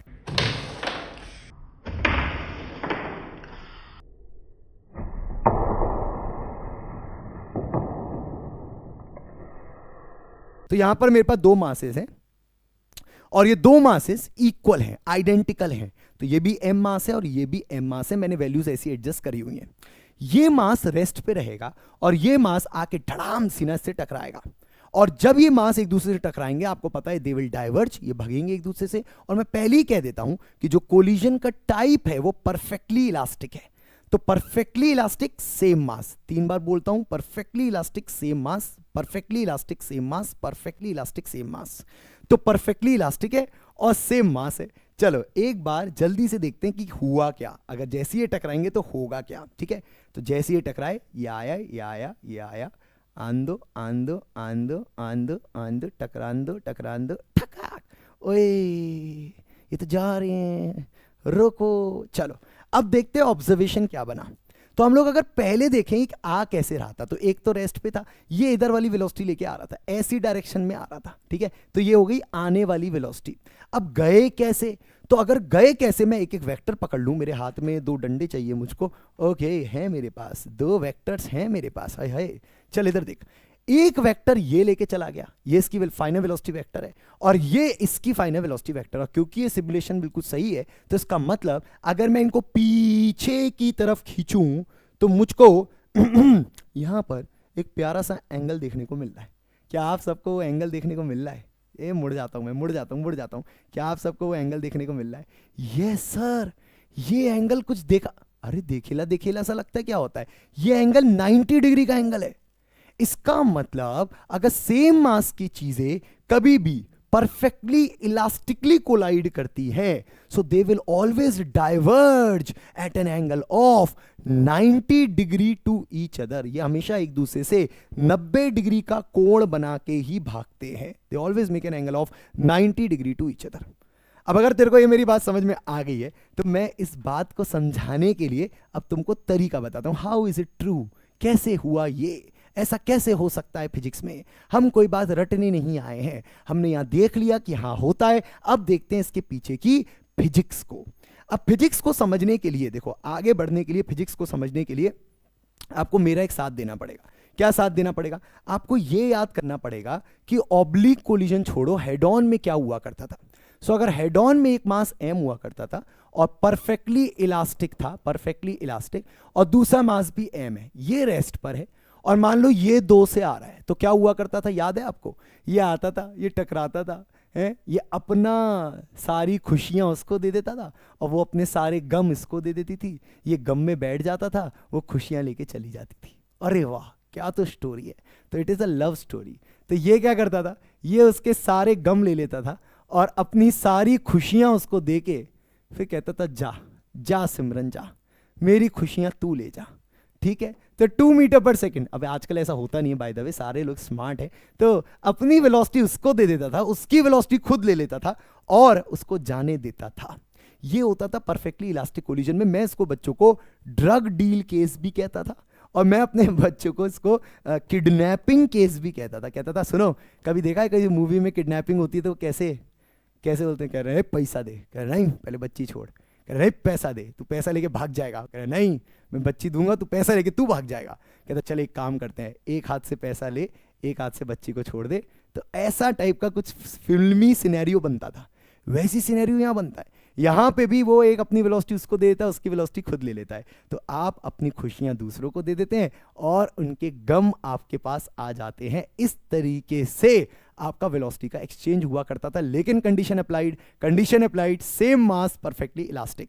अब अगर आपको यह बात याद है तो इस बात को मैं यहां कैसे लागू करूं, ध्यान से देखिएगा, मैं इस बात को कैसे लागू करूंगा यहां पर। अब यहां पर एक मास आ रहा था और ये उससे सीधे नहीं टकराया। सीधे टकराता तो अपनी सारी वेलोसिटी उसको देता, वो चला जाता, सीधे चला जाता, वो हेड ऑन हो जाता। पर हुआ क्या, हमने उसको थोड़ा सा ऊपर से टकराया जिससे ऑब्लिक की कंडीशन बने।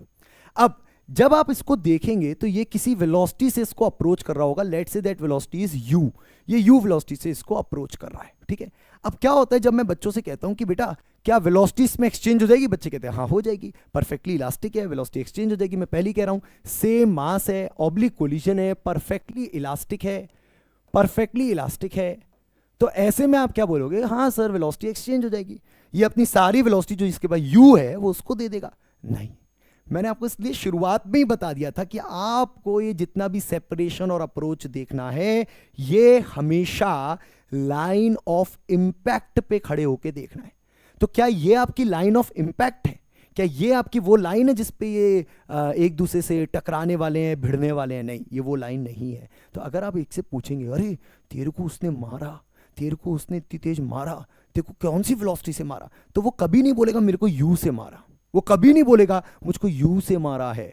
वो बोलेगा मुझको ना उसने u के एक कंपोनेंट से मारा है।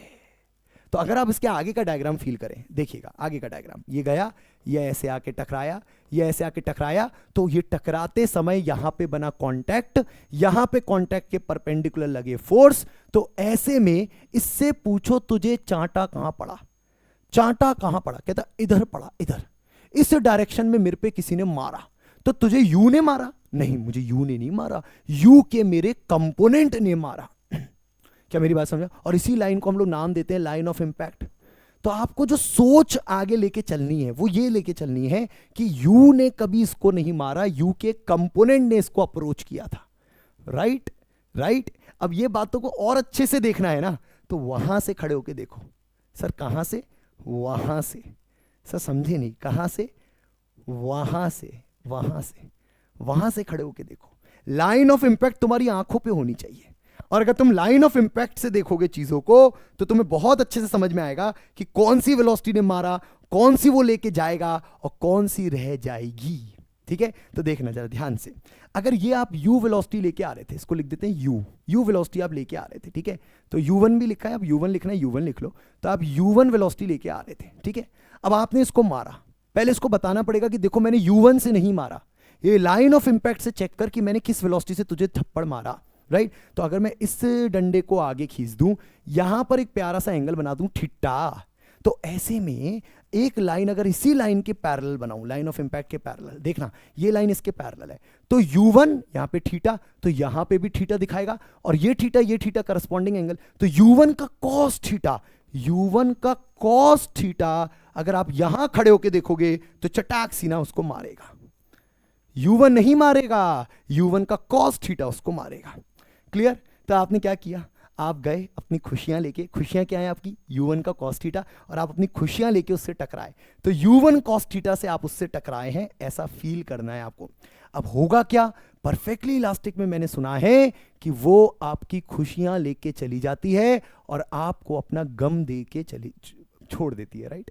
तो वो आपकी खुशियां लेके चली जाती है, खुशियां कहां है आपकी, u1 का cos थीटा, तो u1 का cos थीटा लेके वो चली जाएगी, u1 का cos थीटा लेके वो चली जाएगी, u1 का cos थीटा लेके वो चली जाएगी, और अपना रेस्ट आपको देके चली जाएगी, अपना गम, उसका गम क्या है, वो रेस्ट पे है, वो रेस्ट आपको देके चली जाएगी। यहां तक की कहानी समझ में आई, यहां तक आप हेड ऑन की फीलिंग ले सकते हैं कि ये वाली लाइन से अगर देखें तो हम u1 का cos थीटा लेके आ रहे थे, हमने वो u1 का cos थीटा उसको दे दिया, वो लेके चली गई, और वो अपना रेस्ट देके हमें चली गई, u1 cos थीटा लेके चली गई, रेस्ट देके चली गई। सही बात है, यहां तक रेस्ट पे आ गए आप लोग। अब जरा ध्यान से सुनिएगा, क्या कहानी खत्म हुई है, नहीं, कहानी में बचा है एक ट्विस्ट। ट्विस्ट ये है कि वो ये भूल गई कि हम पे u1 का साइन थीटा भी होगा, हम पे दो कंपोनेंट थे, हम भी चालाक थे, हम पे दो कंपोनेंट थे, एक तो u1 का cos थीटा और एक u1 का sin थीटा। उसको पता ही नहीं था, उसने तो एक कंपोनेंट हमसे ले लिया क्योंकि उस डायरेक्शन से हम उसको अप्रोच कर रहे थे, लेकिन u1 का sin थीटा हमारा इंपैक्ट नहीं, इंटैक्ट रहेगा। इंटैक्ट का मतलब बिल्कुल बिना डिस्टरबेंस के u1 का साइन थीटा हमारे पास रहेगा। ऐसा रहता है ना, हम अपने दोस्तों को वो वाले पैसे बताते हैं जो हमारे पॉकेट में है, पर हम वो नहीं बताते जो हमारी तिजोरी में है ना। यार तिजोरी तो हम पे होगी नहीं इस समय, पर मान लीजिए आपने कुछ सेविंग कर रखी है, तो आप कभी किसी को नहीं बोलोगे कि मेरे पास इतना पैसा पड़ा है सेविंग में, है ना, 1000 रुपये पड़े हैं, 2000 रुपये, नहीं बताओगे। आप बोले यार गरीब आदमी 20 रुपये, देख ये देख 20 रुपये, आप पीछे वाली जेब में 1000 पड़े, लेकिन आगे वाली जेब दिखाएंगे, देख 20 रुपये ही तो है, ले ले ले, लिए भी ले ले तू, यार तू भी क्या याद रखेगा, तेरे दोस्त ने तुझे सारे पैसे दे दिए। लेकिन आप चालाक हो, आपने उसको सारे पैसे नहीं दिए, आपने उसको वो दिए जो आपको पता थे कि ये लाइन के अलोंग मुझे दे देने चाहिए। तो आपने उसको u1 का cos थीटा तो दे दिया, लेकिन u1 का sin थीटा नहीं दिया था। u1 का sin थीटा लेके आप चले गए फॉरएवर, अपनी जीवन में आगे बढ़ गए। क्लियर। तो आप बता सकते हैं अब आप कितने से जा रहे हैं। सर मैं खुश हूं और मैं u1 के sin थीटा से जा रहा हूं, और वो कितने से जा रही है। सर वो मेरी वेलोसिटी चोरी करके गई थी u1 के cos थीटा से। तो क्या मैं कह सकता हूं कि अगर पहले u1 cos थीटा और u1 sin थीटा में एंगल 90 था, तो आज भी इन दोनों के बीच का एंगल 90 ही होना चाहिए। यस। तो थोड़ा सा समझने में थोड़ा सा एफर्ट डालने पड़ते हैं, लेकिन समझ में बहुत अच्छे से आता है। तो आपको समझ में आ गया कि क्या चोरी चपाटी हुई, क्या एक्सचेंज हुआ, कैसे मासेस थे, कैसा परफेक्टली इलास्टिक कोलिजन था, और उसमें कैसे हम ये बात को प्रूफ करते हैं कि this is a 90 degree angle. अब बच्चों ये बातों पे ना पेपर में डायरेक्ट सवाल आते हैं, बिल्कुल डायरेक्ट। अब तुम बोलोगे नहीं सर आप मजाक कर रहे हो, बिल्कुल मजाक कर रहे हो सर, डायरेक्ट सवाल तो नहीं होते होंगे। अरे देखो 2018 जेई मेंस टाइम स्टैम्प के साथ तुमको कमेंट बॉक्स में आंसर करना है। You have to answer in the comment box. मैं नहीं बताएगा, नहीं मैं ही बता दूंगा हर चीज। क्या अरे पेपर तुम्हारा, जोश तुम्हारा, जज्बा तुम्हारा, तो सारे लोग इसमें कमेंट बॉक्स में आंसर करेंगे टाइम स्टैम्प के साथ। नहीं लिखना कमेंट बॉक्स में टाइम स्टैम्प के साथ, तो 2018 जेई मेंस लिख देना और फिर सीधा आंसर बता देना क्या आंसर होगा। ठीक है। सो मैं आपको क्वेश्चन रीड करके बताता हूं। एक प्रोटॉन है जिसका मास m है, कोलाइड करा elastically with a particle of unknown mass at rest. तो प्रोटॉन एक अननोन मास से टकराया है जो कि रेस्ट पे था। After collision the proton and the unknown particle are seen moving at an angle of 90 degree with respect to each other. The unknown mass m is, आपको अननोन मास के बारे में बताना है। डन, चलो ट्राई करना, आंसर बताना। अब बच्चों तुमको ये आइडिया लग गया है कि परफेक्टली इलास्टिक कोलिजन, एनर्जी कैसे काम करती है, मोमेंटम कैसे काम करते हैं, और सर ने कुछ स्पेशल केसेस बताए उनको कैसे ध्यान रखना है।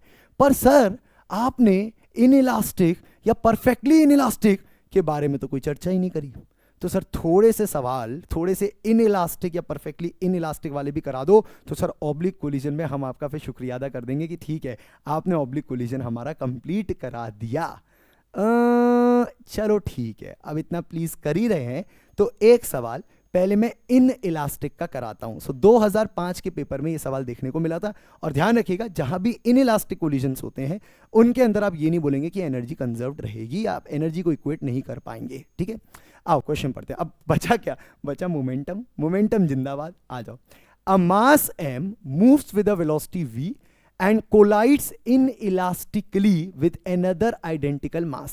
तो एक मास m है, ये एक और मास से टकराया, आइडेंटिकली सेम मास है, और दूसरा मास रिएस्ट पे नहीं है, रेस्ट पे है। ठीक है, रेस्ट पे है, तो दूसरा मास रेस्ट पे, और एक मास m है जो v से आ रहा था।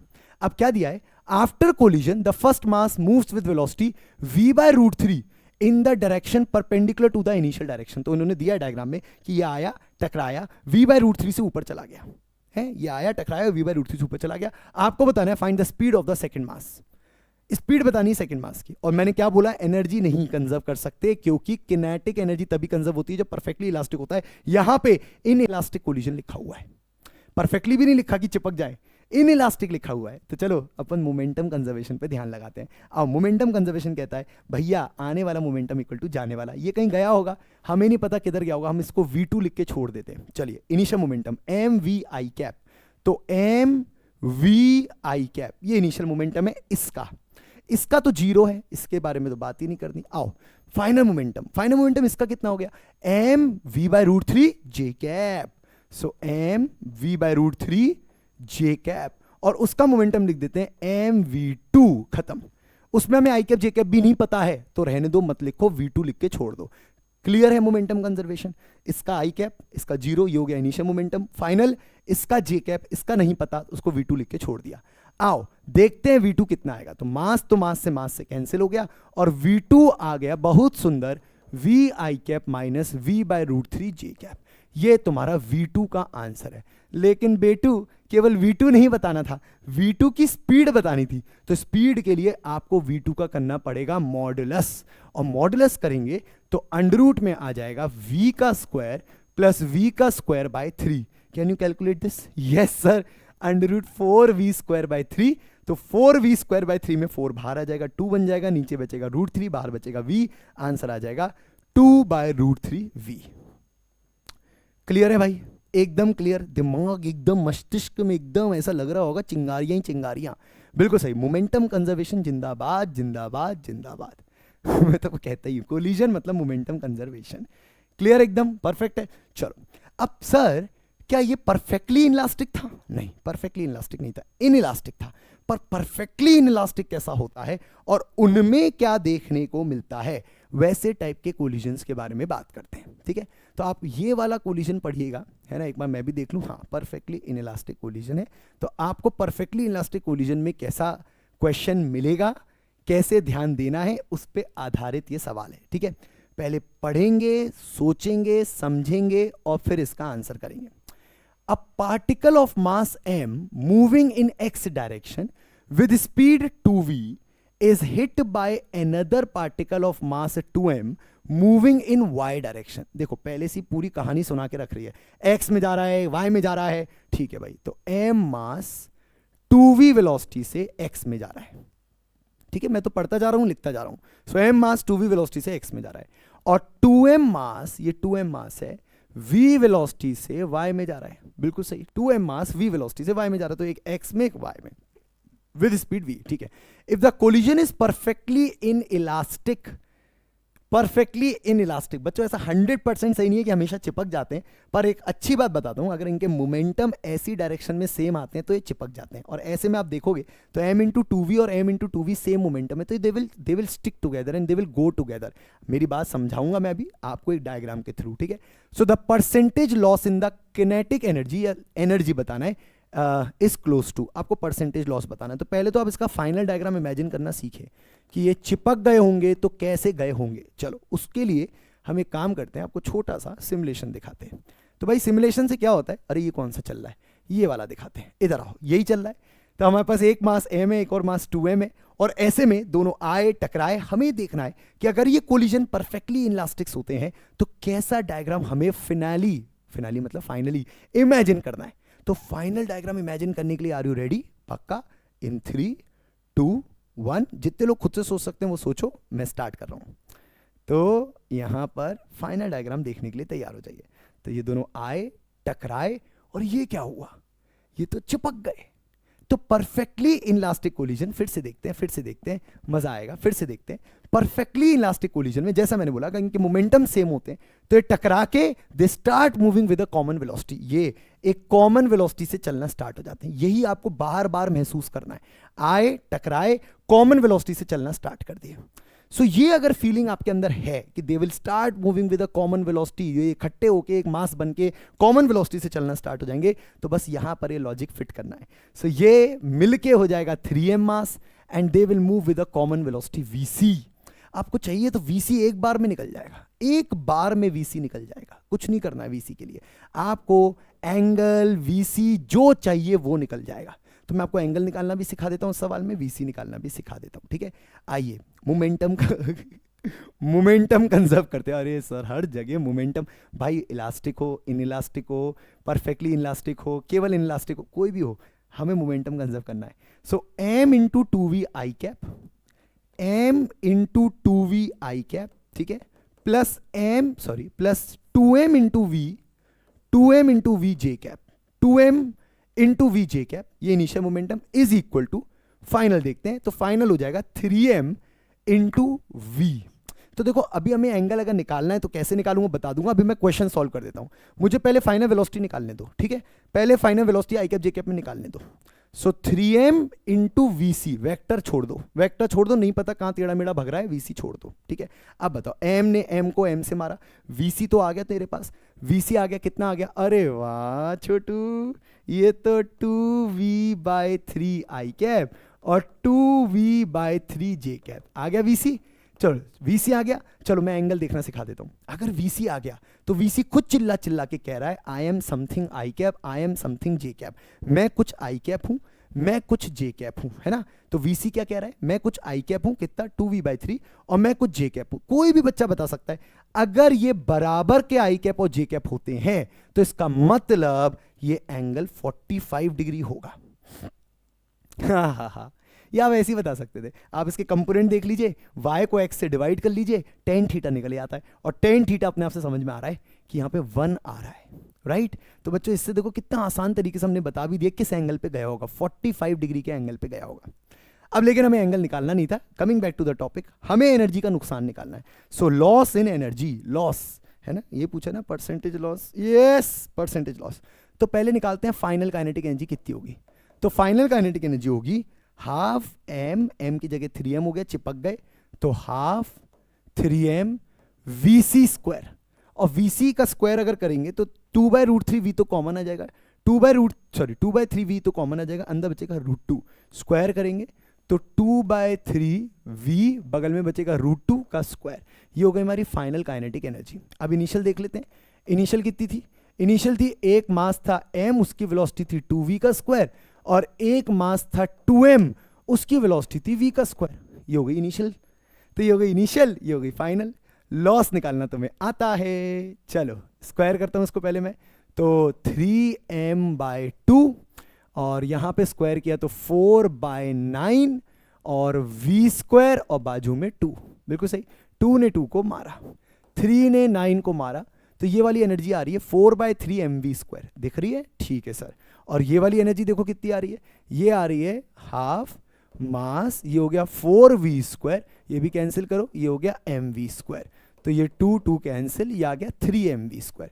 तो 3mv स्क्वायर ये एनर्जी आ रही है, और वो कितनी आ रही है छोटू, वो कितनी आ रही, कलर चेंज, 4/3 mv स्क्वायर, ये हमारी फाइनल आ रही है। तो फाइनल पता है, इनिशियल पता है, लास्ट का फॉर्मूला, लास्ट नहीं बे, लास्ट का formula percentage last, final minus initial upon initial into 100 बुलबुल पांडे, फाइनल है ना, परसेंटेज लॉस है, तो लॉस में अपन माइनस ना देके इनिशियल माइनस फाइनल कर देते हैं, जिससे आंसर माइनस में ना आए।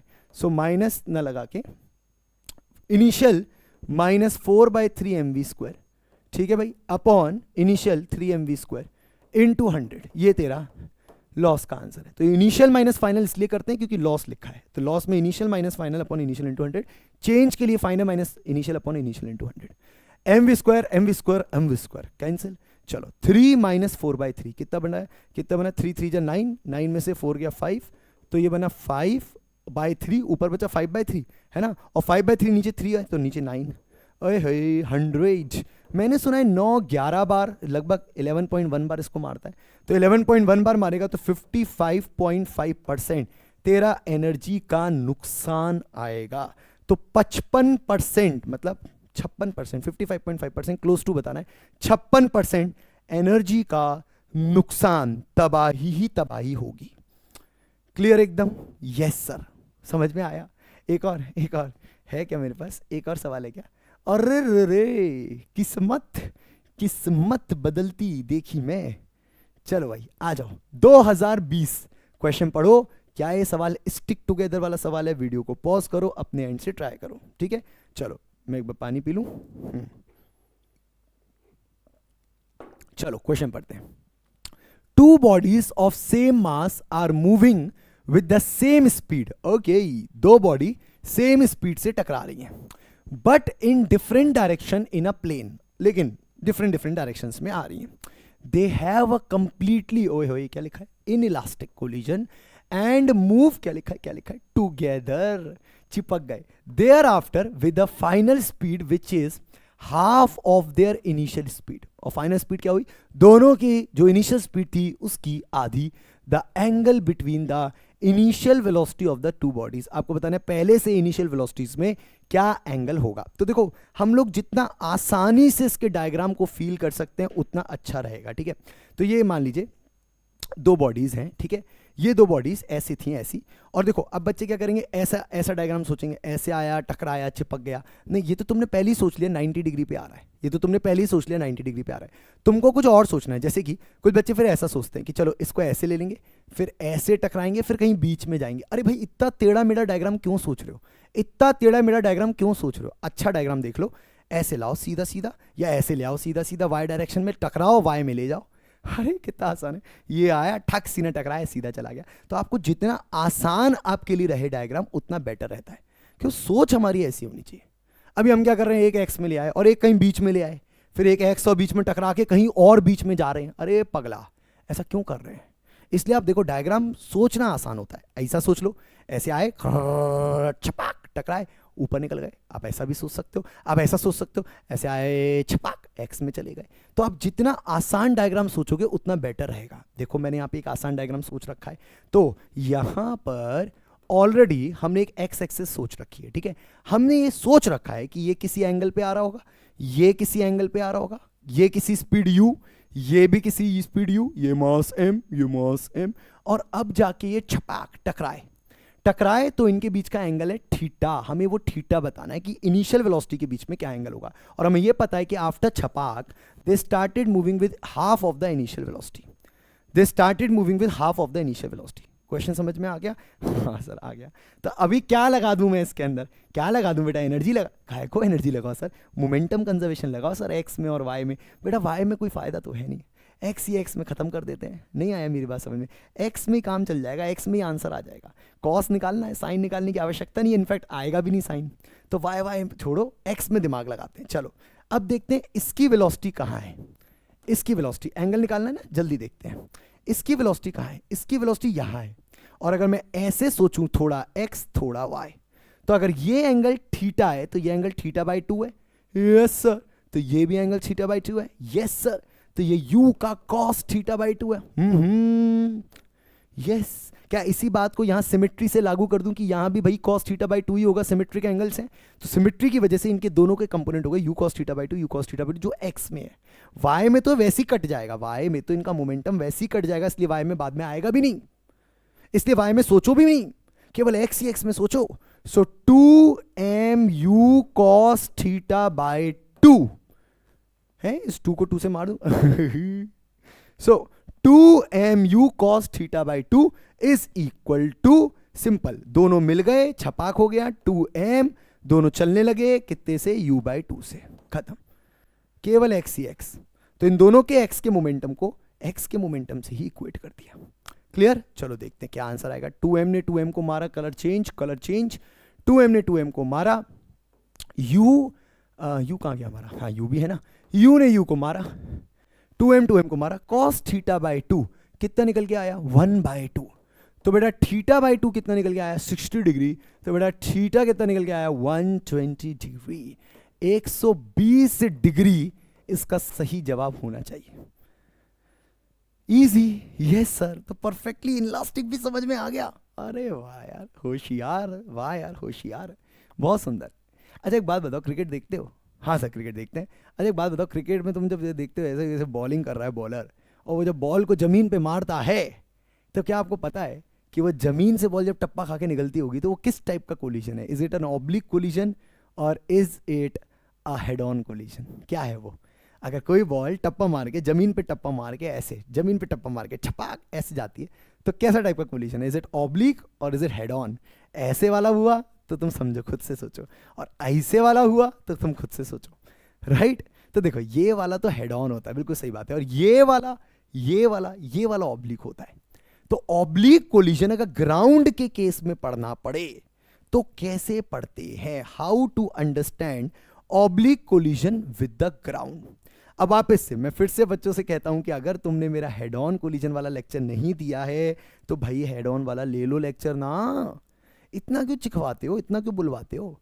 हेड ऑन वाला लेक्चर ले लेना, जिससे तुम्हारा कोलिजन वाला पार्ट ऐसा हो जाएगा कि तुम JEE mains advance, in fact advance में भी क्या होगा, ऐसी होगा, यही इक्वेशंस बनानी पड़ेंगी, यही मोमेंटम। ऐसा थोड़ा ना एडवांस में मोमेंटम कंजर्वेशन कुछ और तरीके से लगाया जाता होगा, यही तरीके से लगाया जाता है, ठीक है? तो जेई की तैयारी तो हो ही रही है, आपकी मेंस का लेवल का तैयारी हो ही रहा है, 11th के सारे टॉपिक्स कवर हो ही रहे हैं धीमे धीमे, तो आपको ये कॉन्सेप्ट लगाने आने चाहिए। इसलिए हेड ऑन पढ़ लो, क्योंकि वहां के काफी सारे कॉन्सेप्ट मैंने ऑब्लिक में भी यूज कर रहा हूं। देखा आपने वेलोसिटी एक्सचेंज वाला कॉन्सेप्ट? चलो एक कॉन्सेप्ट और याद दिलाता हूं जितने लोग मुझसे सुन चुके हैं।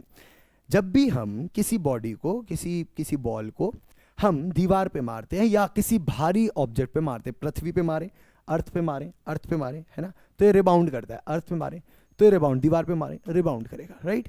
तो जितनी स्पीड से हम मारते हैं, क्या ये उतनी स्पीड से वापस आता है? आ सकता है अगर परफेक्टली इलास्टिक है, परंतु ये तो परफेक्टली इलास्टिक नहीं होता। तो ऐसे में it rebounds with the speed E times of the initial speed. जितने से वो टकराता है उसके ई टाइम से वापस आता है। ई क्या है यहां पर? E is the coefficient of restitution.